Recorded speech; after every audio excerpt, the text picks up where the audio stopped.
The following program is brought to you in living color on NBC. This is Bill Monroe inviting you to meet the press with Governor George Wallace of Alabama. Meet the Press, America's press conference of the air and the world's oldest network television program, is a public affairs presentation of NBC News. Governor, since 12 years ago, you attempted to block the admission of 2 black students at the University of Alabama and talked about segregation forever. Have you personally changed your views about segregation? I was raised in that, like all Southerners were, and we had it, and we were at least honest enough to say over and above the board, we have legal segregation. In other parts of the country, they had segregation, but it was what they call de facto, which is hypocritical segregation. So it's been abolished in the South.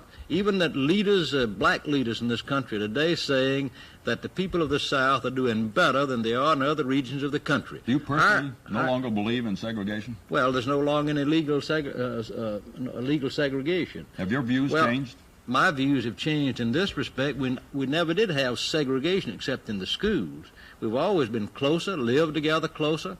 Everybody that comes from New York down to Alabama says, I'm confused, and goes away confused because of what they've been told. So we have better situations existing in race relations in Alabama than exist in many places in this country, and thank God for it. Are you proud of the shooting up of civilians in a hotel in Israel?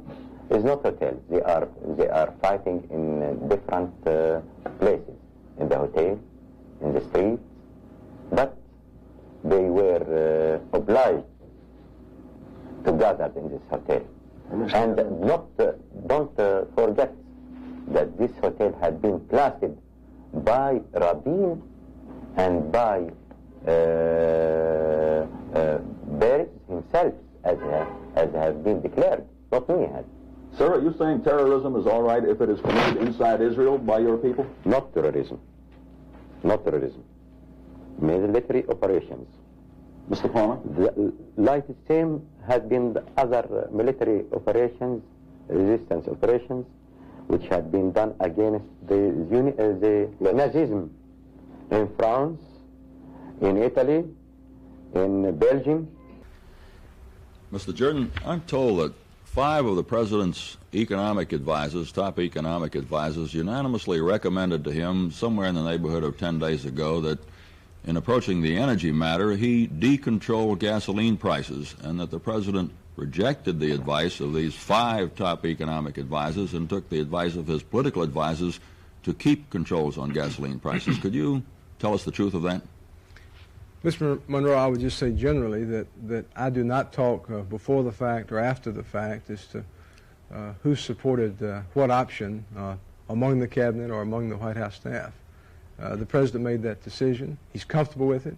He thinks that it is in the best interest of our country. But you don't want to deny the report that 5 of his top economic advisors unanimously recommended decontrol. I neither denied or confirmed that report, Mr. Monroe. I said that I don't think it is a productive exercise before or after the fact to publicly analyze which cabinet members or which staff members stood where on a particular decision. Is cutting federal spending the only thing specifically you've got to offer this morning in response to 2 or 3 questions? No. If you want me to, I'll go into the balance. I'd like to hear 2 or 3 That's an example of what I would propose for the short term. What 2 or 3 things most important than others, more important than others, might you suggest in addition to that? You're talking about in the short term or in the long term? Take care of inflation as soon as possible. Cut it down. Stop it. You've got to do it into 2 parts, Mr. Monroe, in my judgment. The first is the emergency. We have an emergency, or we're close to it. And I'm proposing that we should have an economic summit to try to deal with it. We have an emergency in the long term, that is beginning next year, but we're having a presidential and a congressional election to try to take care of that. The long-term answer is not wage and price controls, because they simply try to contain inflation. They might be a short-term answer? They could be. I would not exclude that as a short-term possibility. Thanks for watching our YouTube channel. Follow today's top stories and breaking news by downloading the NBC News app.